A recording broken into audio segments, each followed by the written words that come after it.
Market development, কীভাবে আমরা এই পুঁজিবাজারের উন্নয়ন ঘটাতে পারি, কীভাবে পুঁজিবাজারকে আমরা দেশের অর্থনীতির সাথে কাজে লাগাতে পারি।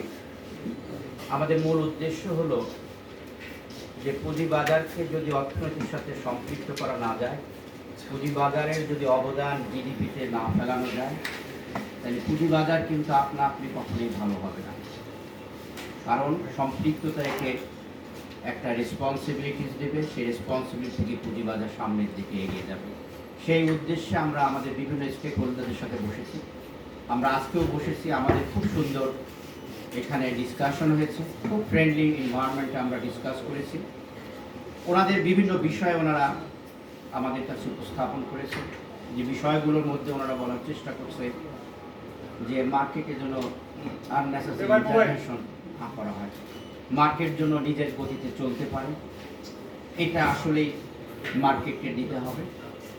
আর্টিফিশিয়াল মার্কেট দিয়ে আসলে মার্কেটকে সাস্টেইনেবল ক্যাপিটাল মার্কেট করা যাবে না, যেটা আসলে আলোচনায় ফুটে উঠেছে।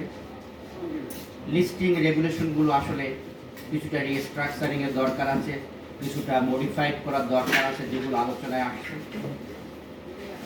আর মার্কেট অপারেটরদেরকে ইন্ডিপেন্ডেন্স দিতে হবে, যেটা তাদের একটা মূল বক্তব্য। আর একটা হলো lack of confidence in the market.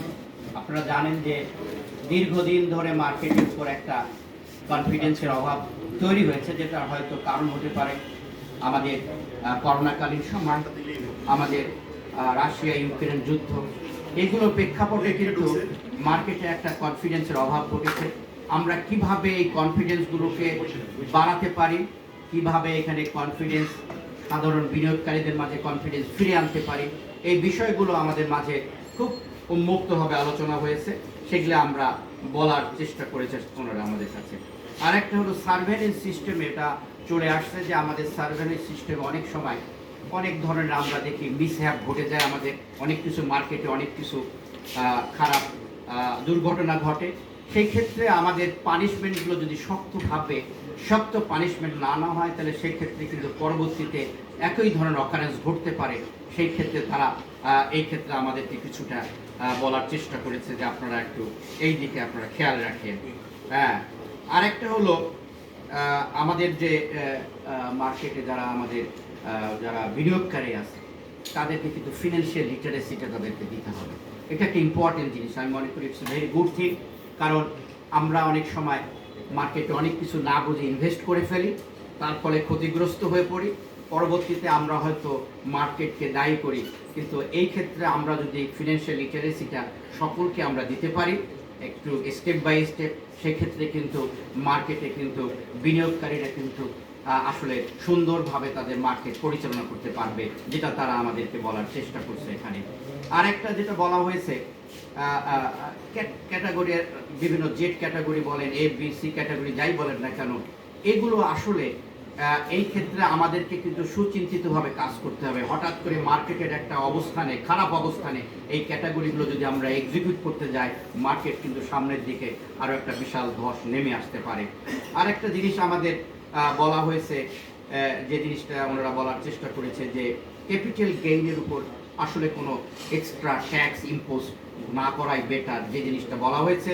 আমরা ইতিমধ্যে এই জিনিসগুলো বলার চেষ্টা করেছি আমাদের বিভিন্ন ফোরামে, কিন্তু আমরা কিছুটা হলো আশ্বস্ত হয়েছি যে ক্যাপিটাল গেইনের উপর আপাতত কোনো ট্যাক্স নেই, কিন্তু আমরা এটা নিশ্চিত না এখনো, যেটা আমরা বিভিন্ন ফোরামে যোগাযোগের চেষ্টা করছি এখানে।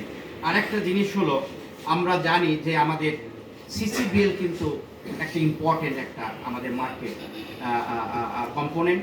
এই সিসিবিএলকে যদি আমরা অ্যাক্টিভ করতে পারি যত দ্রুত, সেই ক্ষেত্রে তারা আমাদেরকে রিকোয়েস্ট করছে, যেহেতু সিসিবিএল এর একটা ইম্পর্টেন্ট কম্পোনেন্ট ডিএসি, আমরা চেষ্টায় আছি যে কীভাবে সিসিএলকে দ্রুত অ্যাক্টিভ করে আমরা আমাদের ক্যাপিটাল মার্কেটের বিজনেসটাকে একটু প্রমোট করতে পারি। আরেকটা জিনিস তাদের মাঝে চলে আসছে, তারা আমাদেরকে এসএমই মার্কেটটা রিভিউ করার কথা বলেছেন, যে স্যার এখন এসএমই মার্কেটটা রিভিউ করার সময় চলে আসছে, আপনারা এসএমই মার্কেটকে রিভিউ করার চেষ্টা করেন। আর একটা স্বভাবত আপনারাও প্রশ্ন আপনাদের কাছে, যে আমরা যেন কোনো ব্যাড আইপিওতে মার্কেটকে না নিয়ে আসি, যার ফলে এই আইপিও কিন্তু একটা important instrument, for the market, money inject করার একটা বড় কম্পোনেন্ট এই ক্যাপিটাল মার্কেটের জন্য। সেই ক্ষেত্রে তাদের রিকোয়েস্ট ছিল যে স্যার এই আইপিওগুলো দেওয়ার আগে আপনারা সুচিন্তিতভাবে আপনারা সেগুলো বিচার বিশ্লেষণ করে মার্কেটে আপনারা আনার চেষ্টা করবে। আরেকটা জিনিস তারা বলেছে যে আসলে আমাদের আপনারা জানেন বর্তমানে 3% একটা সার্কিট ব্রেকার রয়েছে মার্কেটের মধ্যে। সেটা আসলে তাদের বক্তব্য হলো এটা কোনো রেগুলার ক্যাপিটাল মার্কেট না, এটা একটা আর্টিফিশিয়াল হতে পারে, কিন্তু যত দ্রুত সম্ভব এই আর্টিফিশিয়াল ক্যাপিটাল মার্কেট থেকে উত্তরণ ঘটে আমাদের স্বাভাবিক মার্কেটে ফিরে আসতে হবে। এই বিষয়গুলো তাদের কাছে তারা উপস্থাপন করেছে। আর একটি তারা বলেছে যে আমরা জানেন প্রতি বছরে বাজেট আসে তখন ব্ল্যাক মানি হোয়াইট মানি করার একটা স্কোপ চলে আসে। তাদের একটা ইয়ে ছিল যে আসলে যদি এই ব্ল্যাক মানিগুলো আমরা ক্যাপিটাল মার্কেটে যদি ইনজেক্ট করতে পারি, ক্যাপিটাল মার্কেটে মানির যে লিকুইডিটি ক্রাইসিস সেখান থেকে আমরা কিছুটা উত্তরণ ঘটাতে পারবো। সার্বিকভাবে তাদের এই ধরনের প্রস্তাবনাগুলো ছিল। তারা আমাদেরকে আমরা তাদের সাথে বলেছি যে আপনাদের যে প্রস্তাবনাগুলো এগুলো সুচিন্তিতভাবে লিখিত আকারে আমাদেরকে দেওয়ার পরে আমরা নিজেরা এইগুলোকে নিয়ে আমরা বিচার বিশ্লেষণ করব, পরবর্তীতে আবারও আপনাদের সাথে বসবো, পরবর্তীতে আমরা আমাদের রেগুলেটর বডির সাথে বসে এগুলোকে সামনের দিকে নিয়ে যাওয়ার চিন্তা করব। এটাই ছিল আমাদের আজকের মিটিংয়ে মোটামুটি বক্তব্য।